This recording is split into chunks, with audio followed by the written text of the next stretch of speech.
আসসালামু আলাইকুম, কেমন আছেন সবাই? আশা করি সবাই ভালো আছেন। তো আজকে আমি কী রান্না করবো বলেন তো? আজকে আমি একটা নতুন রেসিপি করব, চাল কুমড়া দিয়ে সরিষা দিয়ে রান্না করব। যদি দেখেন আমি কীভাবে রান্না করি। তো প্রথমে আমি এগুলো একটু লবণ দিয়ে হলুদ দিয়ে সিদ্ধ করে নিয়েছি। এখন আমি তেলের মধ্যে ভাজা নিয়েছি। এই যে দেখেন, এখানে আমি সরিষা বাটা নিয়েছি। এখন আমি তেলের মধ্যে পেঁয়াজগুলো ভাজা ভাজা এসেছিল, মরিচের গুঁড়ি, হলুদের গুঁড়ি, জিরার গুঁড়ি, একে একে সব মশলা দিব। এরপরে এই যে বাটা সরিষা বাটা এটা দিয়ে দিব।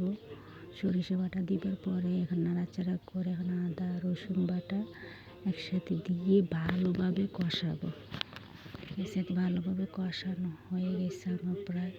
এটার থেকে এই যে দেখেন অনেক কষানো হয়ে গেছে ভালোভাবে। এখন আমি ভাজা চাল কুমড়াগুলো আমি দিয়ে দিব।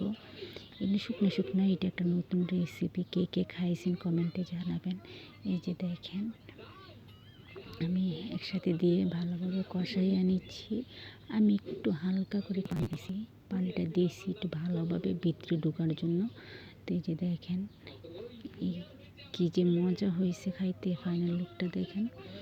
এই যে দেখেন ফাইনাল লুকটা, শুকনো শুকনা চাল কুমড়া দিয়ে সরিষা বাটা দিয়ে রান্না করছি। আর এখানে লতি দিয়ে মাছের মাথাটা ভেঙে রান্না করছি। দিয়ে আমার ভিডিওটা এখানেই শেষ করলাম। আল্লাহ হাফেজ।